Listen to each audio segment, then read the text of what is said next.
Good morning students, myself Akshay Sharma. Welcome to Aadharshila e learning classes. आज हम start कर रहे हैं हिस्ट्री एनसीईआरटी का हिस्ट्री का क्लास 6 का चैप्टर 2 पार्ट 3। ठीक है, आइए स्टार्ट करते हैं डोमेस्टिकेशन से। डोमेस्टिकेशन क्या है? ठीक है, इससे पहले मैं बता दूं कि पहले लोग क्या करते थे। हमने चैप्टर में रीड किया है कि वो एक प्लेस पर ज़्यादा टाइम नहीं रुकते थे, मूव करते थे, रहते थे वो पहले, है ना। कभी तो वाटर की नीड के लिए, पानी के लिए, या फिर एनिमल्स को फॉलो करते हुए, या फिर किसी भी सीजनल में अगर फ्रूट्स वगैरह वेजिटेबल्स वहाँ ख़त्म हो जाती थी, प्लांट्स वगैरह, तो उनके लिए मतलब वो रुकते नहीं थे, चेंज ही करते रहते थे प्लेस को। बट बाद में क्या स्टार्ट हो गया? डोमेस्टिकेशन, मतलब वो लोग एक जगह पर रुकने लगे काफ़ी टाइम तक। तो आज हम उसके बारे में पढ़ेंगे कि वो एक जगह पर मतलब क्यों रुकते थे या क्या करते थे वो लोग, है ना। Domestication is the name given to the process in which people grow plants and look after animals. ठीक है, ये कह रहे हैं कि जब लोगों ने ग्रो प्लांट्स मतलब प्लांट को बोना शुरू कर दिया, और एनिमल्स, लुक आफ्टर एनिमल्स, और एनिमल्स की देखभाल करना शुरू कर दिया, मतलब पालना शुरू कर दिया उन्हें, तो वो क्या था? डोमेस्टिकेशन था। जब कोई वो प्लांट को ग्रो करेंगे तो बहुत टाइम बाद ग्रो होता है ना, पहले वो बीज बोते हैं, फिर वो बड़ा होता है, फिर उस पर फ्रूट्स या वेजिटेबल्स आते हैं। तो जब तक क्या करना पड़ता था, उन्हें वहाँ पर रुकना पड़ता था उसके लिए, है ना। उसे पानी भी देना है, उसकी देखभाल भी करनी है, उसे एनिमल्स से बचाना है, तो वो लोग रुकने लगे इसलिए, है ना। आइए आगे देखते हैं। Very often plant and animals, जो प्लांट एंड एनिमल्स थे, that are tended by people become different from wild plants and animals. ठीक है, वो क्या थे? डिफरेंट होता था उनमें, जो जंगल में रहने वाले एनिमल्स हैं, वाइल्ड एनिमल्स हैं या वाइल्ड प्लांट्स हैं उनमें, और जो घर में पालने वाले प्लांट्स हैं या एनिमल्स हैं। ठीक है, अब जैसे शेर होता है, अब शेर थोड़ी पाला जाएगा घर में, वो तो फॉरेस्ट में रहेगा। वो क्या होगा? Wild animals. घर में क्या पालते थे वो लोग? Dog, sheep, goats. तो मतलब उनमें डिफरेंसेस होते हैं काफ़ी सारे। ठीक है, वो जो सेलेक्ट करते थे एनिमल्स को पालने के लिए, वो सेलेक्ट करते थे जो घास खा लेता था, या तो, है ना, इस तरह के वो सेलेक्ट करते हैं प्लांट को। अब आप देखते हैं रोड पे बहुत बड़े बड़े प्लांट्स लगे रहते हैं, वो घर में नहीं लग सकते ना, इसलिए वो प्लांट को भी उसको सेलेक्ट करते थे कि जो छोटा हो। ठीक है, चलिए आगे उसका सिलेक्शन देखें कैसे करते थे वो। This is because people select plant and animals for domestication. ठीक है, वो लोग सेलेक्ट करते थे प्लांट को और एनिमल्स को डोमेस्टिकेशन के लिए। ठीक है, कौन सा एनिमल्स पालने वाला है, कौन से प्लांट्स को हम घर में लगा सकते हैं। For example, they select those plants and animals that are not prone to disease. कैसे एनिमल्स का और प्लांट का सिलेक्शन करते थे वो लोग, जिससे वो लोग मतलब प्रोन टू डिसीज, एक तरह से मतलब बीमार ना हो, है ना, उस पेड़ से, उसे ट्री से, प्लांट से कोई दिक्कत ना हो, प्रॉब्लम ना हो, है ना। इस तरह का प्लांट्स और एनिमल को वो सेलेक्ट करते थे। They also select plant that yield large size grain and have to storing stock capable of bearing the weight of the ripe grain. वो लोग कैसे प्लांट को सिलेक्ट करते थे? जिसकी स्टॉक कहते हैं डंडी को, है ना, कोई भी जो डंडी होती है पेड़ में, वो स्ट्रॉन्ग हो। ठीक है, और लार्ज साइज ग्रेन, जिसके ग्रेन्स जो हैं लार्ज साइज के हों, बड़े हों। ठीक है, capable of bearing the weight of the ripe grain, और वो ऐसे ट्रीज़ को सिलेक्ट करते थे जो रिप ग्रेन कहते हैं, जब वो पक जाता है, मान ली कोई फ्रूट पक गया तो वो कैपेबल हो उसका वेट को उठाने में, है ना। अब जैसे मैंगो का ट्री होता है, अब ऐसा थोड़ी है कि मैंगो आ गए, बहुत सारे बड़े हो गए तो पेड़ नीचे झुक जाता है ना। उसकी जो स्टाक होती है, डंडी होती है, वो स्ट्रॉन्ग होती है, काफ़ी मजबूत होती है ना। तो इस तरह से वो सेलेक्ट करते थे प्लांट्स को कि जिसकी स्टाक स्ट्रॉन्ग हो, ग्रेन्स जो हैं, बीज हो, लार्ज साइज की हो, है ना, और जो वेट को मतलब एक तरह से वेट सह सके उसका, अपने ग्रेन्स का, बीज का पकने के बाद।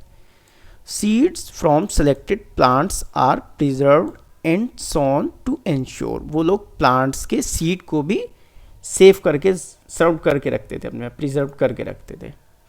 That ensure new plants will have the same quality. Seed को, बीज को क्यों रखते हैं हम लोग? जिससे हमें सेम क्वालिटी का दूसरा प्लांट्स मिल जाए, है ना।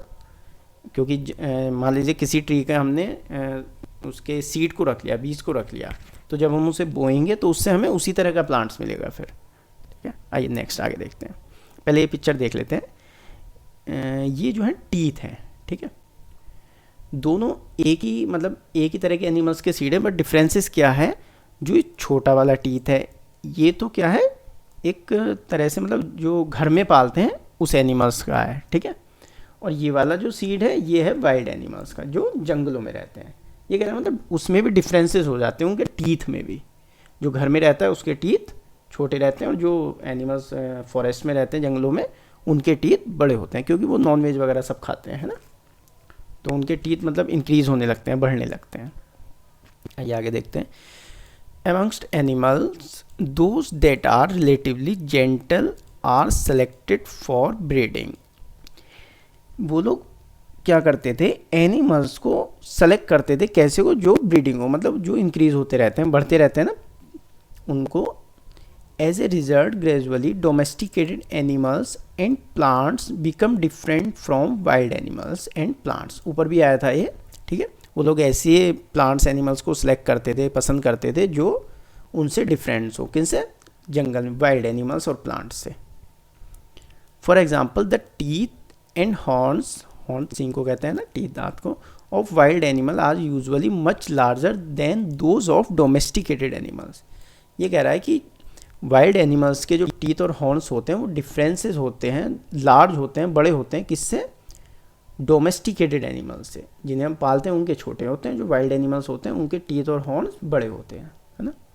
आइए आगे देखते हैं। ये क्वेश्चन दे रखा है, हिट कर लेना। Domestication was a gradual process, gradual कहते हैं धीरे धीरे, है ना। डोमेस्टिकेशन जो स्टार्ट हुआ वो धीरे धीरे स्टार्ट हुआ। That took place in many parts of the world, world के बहुत सारे पार्ट्स में धीरे धीरे डोमेस्टिकेशन स्टार्ट होने लगा, ठीक है। फर्स्ट चैप्टर में हमने पढ़ा था ना, वो हंटिंग करते थे, शिकार करते थे। अब सेकंड चैप्टर में क्या हुआ, अब लोगों ने उन्होंने डोमेस्टिकेशन शुरू कर दिया, उनका उन्हें घर में पालना शुरू कर दिया। It began about 12,000 years ago, आज से करीब 12,000 साल पहले। Virtually all the plants and animals produce that we use as food today is a result of domestication. ये कह रहा है कि आज जो हम फूड मतलब रिसीव करते हैं, मिलता है हमें, वो किसकी वजह से मिलता है? डोमेस्टिकेशन की वजह से, है ना। क्योंकि अगर लोग उस टाइम डोमेस्टिकेशन स्टार्ट नहीं करते तो ना तो हम प्लांट्स को पालते, मतलब एक तरह से एग्रीकल्चर करते, खेती करते, और ना ही हम फिर एनिमल्स को पालते। तो उस समय अगर ये डोमेस्टिकेशन स्टार्ट हुआ प्लांट्स का और एनिमल्स का, तो उसी वजह से हमें आज फूड मिलता है, खाना मिलता है। Some of the earliest plant to be domesticated were wheat and barley. कुछ टाइम पहले जो अर्लीस्ट प्लांट थे सबसे पहले किसके थे? व्हीट और बार्ले के। The earliest domesticated animals include sheep and goat. और जो एनिमल्स थे वो कौन से थे? सबसे पहला डॉग था, चैप्टर में रीड किया था हमने, और उसके बाद शीप, गॉट, कैटल्स, इन्हें भी लोगों ने पालना शुरू कर दिया। आइए आगे देखते हैं। नेक्स्ट पैरा है इन न्यू वे ऑफ लाइफ। अब जो लाइफ का न्यू वे स्टार्ट हो गया है ना, क्या था वो? If you plant a seed, जब हम किसी प्लांट के सीड को ग्रो करते हैं, बोते हैं एक तरह से, you will notice that it takes some times to grow. हम क्या देखते हैं कि वो कुछ टाइम बाद ग्रो होने लगता है, उगने लगता है, उसमें से कुछ ना कुछ मतलब निकलने लगता है बीज में से। This may be for several days, या तो उसमें कुछ दिन लगते हैं, सेवरल वीक्स, कुछ वीक लगेंगे, मंथ्स लगेंगे, सम केसेस अ ईयर, या फिर कुछ साल भी लग जाते हैं। नहीं, किसी किसी प्लांट्स को ग्रो होने में कुछ साल भी लग जाते हैं। When people begin growing plants, जब हम प्लांट्स को ग्रो करते हुए देखते हैं, it mean that they had to stay in the same place for a long time. तो हमें क्या करना पड़ता था? लॉन्ग टाइम पर एक प्लेस पर स्टे करना पड़ता था। हमने सीड को बो दिया, बीज को बो दिया, तो हमें क्या करना पड़ेगा? वेट करना पड़ेगा कि वो पेड़ बनेगा, फिर उस पर फ्रूट्स वगैरह आएंगे। तो वो लोग, उन लोगों को स्टे करना पड़ा था लॉन्ग टाइम तक। Looking after the plants, plants को देखने के लिए, वाटरिंग के लिए, वीडिंग के लिए, ड्रिविंग अवे एनिमल्स, एनिमल्स से बचाने के लिए, बर्ड्स से बचाने के लिए, टिल द ग्रेन रिपन, जब तक वो पक ना जाए, है ना। तब तक उन्हें उसी जगह पे रुकना पड़ता था, स्टे करना पड़ता था। तो इससे ही डोमेस्टिकेशन स्टार्ट हुआ है। And then the grain had to be use carefully, और फिर उसे ग्रेन्स को यूज़ करते थे वो केयरफुली, बहुत ध्यान से, है ना, क्योंकि उसे खाना भी और स्टोर करके भी रखना है। आइए नेक्स्ट पेज पे देखते हैं। As grain had to be stored for both food and seed, उन्हें जो है ग्रेन को स्टोर करके रखना पड़ता था, फूड के लिए भी, खाने के लिए भी, एंड सीड के लिए भी, और बीज को बचाने के लिए भी, आगे काम आएगा बोने के, है ना। People had to think of way of storing it, इसका मतलब वो लोग उस टाइम स्टोर करने के बारे में भी सोचने लगे थे, है ना। In many areas they began making large clay pots, और स्टोर करने के लिए उन्होंने क्या बनाना शुरू किया, लार्ज क्ले पॉट्स, मिट्टी के बर्तन शुरू किए, और वो बास्केट को बनाना शुरू कर दिया उन्होंने, है ना, इसमें स्टोर करके रखते थे ना वो लोग सामान को। और डग पिट इन टू द ग्राउंड, और या फिर ग्राउंड में मतलब ज़मीन के अंदर भी गाड़ के वो लोग रखने लगे उसे। आइए आगे देखते हैं नेक्स्ट, ये क्वेश्चन है, रीड कर लेना।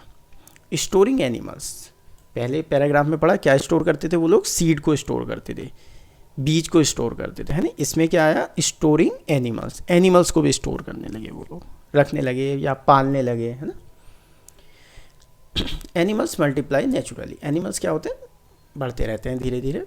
Beside if they are look after carefully, अगर हम लोग उनकी देखभाल करें तो क्या होगा, वो लोग मतलब बढ़ने लगते हैं, हम उनकी देखभाल करते हैं, खाने के लिए देते हैं उन्हें, है ना।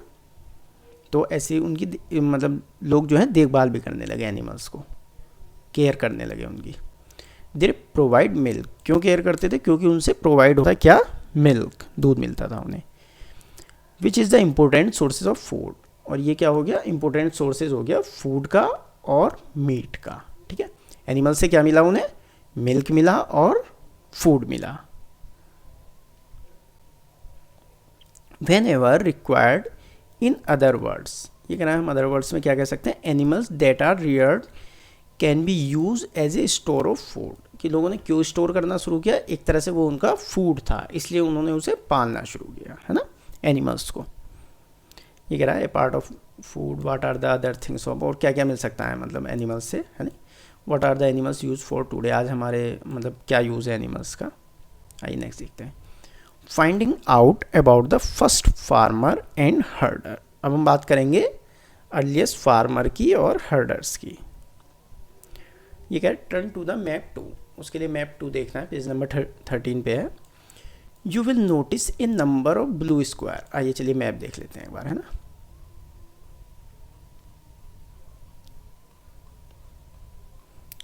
ये मैप है, इसमें कह रहा है कि ब्लू स्क्वायर के प्लेस हैं बहुत सारे, यानी कोडिवा, मेहरगढ़, बुर्जहोम, ठीक है, मेहरगढ़ ये रहा, चिरान और डाउजली हेडिंग, और क्या है, हलूर, बहुत सारे प्लेसेस है, Payampalli.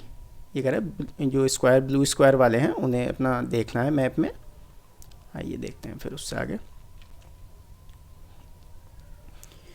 You will notice in number of blue square, ये कह रहा है आप नोटिस करोगे ब्लू स्क्वायर को। Each mark is site from where archaeologist have found evidence of early farmer and herders, ये वो प्लेस थे ब्लू स्क्वायर वाले जहाँ पर आर्कोलॉजिस्ट को एविडेंस मिले हैं, किसके, हर्डर और फार्मर्स के। These are found all over the subcontinents, ये जो हैं फाउंड हुए हैं, मिले हैं सब कॉन्टिनेंट, सभी सब कॉन्टिनेंट्स में, यानी वर्ल्ड के ज़्यादातर सभी जगह, बहुत जगह मिले हैं। Some of the most important ones are in the north west, उसमें मोस्ट इम्पोर्टेंट क्या है, north west, in present day Kashmir, जो अब कहाँ पे है, कश्मीर में, and in the east and south India, और ईस्ट में और साउथ इंडिया, ये प्लेस मतलब इम्पोर्टेंट है इसमें। आइए आगे देखते हैं। To find out whether this site were settlements of farmer and herders, ये कौन से एरिया होंगे जहाँ पर लोगों ने मतलब एक तरह से सेटलमेंट स्टार्ट कर दिया था, लोग मतलब रहने लगे थे परमानेंट यहाँ पे, इन प्लेसेस पे। Scientist study evidence of plants and animals bones, science study कर रहे हैं प्लांट्स और एनिमल्स बोन्स पर, one of the most exciting finds include remains of burned grain, उन्हें बहुत सारे बर्न्ड ग्रेन भी मिले हैं, जले हुए ग्रेन्स बीज भी मिले हैं। They may have been burned accidentally और एन पर्पल, वो कह रहे हैं इनका ये पता नहीं चला कि ये एक्सीडेंटली बर्न्ड हुए थे या उन्होंने किए थे। Scientist can identify these grains and so we know that a number of crops were grow in different parts of the subcontinents. ये कह रहे हैं जो साइंटिस्ट हैं वो मतलब इन्हें जो एक तरह से ग्रेन्स हैं इन्हें आइडेंटिफाई कर रहे हैं। इससे क्या पता चल रहा है उन्हें कि ये जो एग्रीकल्चर थी ये कहाँ कहाँ मतलब हुई होगी। जैसे एक प्लेस पे उन्हें सीड मिले, बीज मिले, ठीक है, दूसरे प्लेस पे भी मिले, इसका मतलब यहाँ भी वही एग्रीकल्चर होती थी और दूसरे प्लेस पे भी सब कॉन्टिनेंट्स के पार्ट्स पे भी वही एग्रीकल्चर होती थी, है ना। They can also identify the bones of different animals, और वो एनिमल्स की बोन्स को भी आइडेंटिफाई कर रहे थे, ठीक है। आइए आगे देखते हैं। टुवर्ड्स ए सेटल लाइफ, अब कहाँ देखते हैं हम सेटल लाइफ्स के बारे में, ठीक है। Archaeologist have found trace of huts और house at some sites, archaeologist को बहुत जगह क्या मिले हैं, हट्स और हाउस के मतलब कुछ भी निशान या बनी हुई होंगी वो मिले हैं। For instance in Burj home, Burj home में इन प्रेजेंट डे कश्मीर, अब कहाँ है वो कश्मीर में। कैसे हाउसेस मिले थे उन्हें, पीपल बुल्ट पिट हाउस, कैसे बने हुए थे, पिट हाउस थे, मतलब एक तरह से पिट गड्ढे को कहते हैं ना, जमीन के अंदर थे। Where dug into the ground, कैसे, ग्राउंड से नीचे। With step leadings into them, उनमें जाने के लिए क्या कर रखा था उन्होंने, स्टेप्स लीडिंग, मतलब एक तरह से वो पेड़ी बना रखी थी, है ना। These may have provide shelter in cold weather, ये कह रहे हैं शायद वो सोचते होंगे कि हम कोल्ड वेदर में इससे बच जाएंगे, उसमें ठंड नहीं लगेगी, है ना, इसलिए वो नीचे बनाते थे ज़मीन के अंदर। Archaeologist have also found cooking hearths, hearths कहते हैं अंगीठी को कहते हैं, जिसमें मतलब आप वो देखते हैं ना विंटर में हाथ वगैरह तापते हैं जला के आग, उसे कहते हैं। Both inside and outside the huts, वो भी मिली हैं आर्कोलॉजिस्ट को, कहाँ, इनसाइड घरों के अंदर, आउटसाइड मतलब बाहर, ठीक है, हट्स के अंदर भी मिली हैं बाहर भी मिली हैं। इसका मतलब वो लोग सीज़न पे आगे पढ़ेंगे, देखो विच सजेस्ट करते हैं डिपेंडिंग ऑन द वेदर, ये मतलब वेदर पे डिपेंड करता होगा कि अगर ठंड होती होगी तो वो लोग अंदर खाना बनाते होंगे और अगर गर्मी होती होगी वो लोग बाहर बैठकर खाना बनाते होंगे। People could cook food either indoor और आउटडोर, ठीक है, वो मतलब कहीं भी फूड को कुक करते होंगे, बनाते होंगे, इंडोर या आउटडोर, अंदर भी और बाहर भी। चलिए आगे देखते हैं। ड्रॉ ए पिट हाउस, ये कह रहा है एक पिट हाउस बना के ड्रॉ करना, चैप्टर में शायद होगा, देख लेंगे।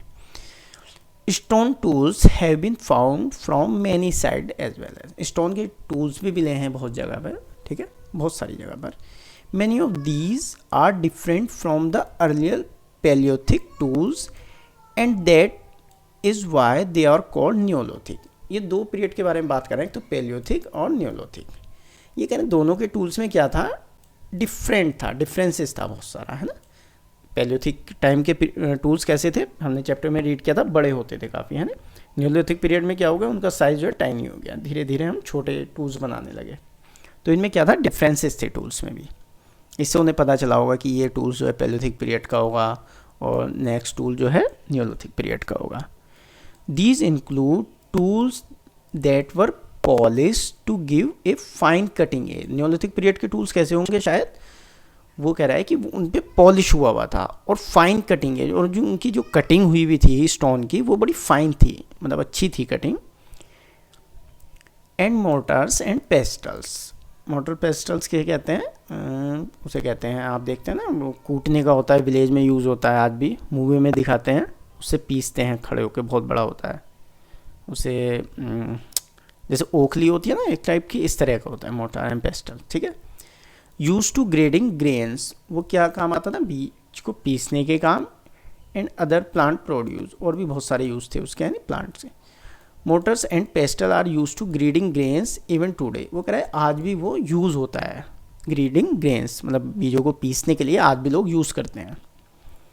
several thousand years later, आज भी कुछ इतने हज़ारों साल बाद भी आज भी मतलब लोग उसका यूज़ कर रहे हैं. At the same times, tools of the Paleolithic types continue to be made and used. ये कह रहा है ये मतलब जो टूल्स का यूज़ था ये पैलियोलिथिक पीरियड से कंटिन्यू मतलब यूज्ड, मेड एंड यूज, बन भी रहे थे और यूज भी हो रहे थे continue. And remember some tools were also made of bones, और कुछ टूल्स उस समय मेड ऑफ बोन्स, बोन्स के बनाए जाते थे, है ना. ये कुछ टूल्स दे रखे हैं, पहले भी दिया था. ठीक है, आज के लिए इतना ही, आगे का नेक्स्ट वीडियो में देखते हैं.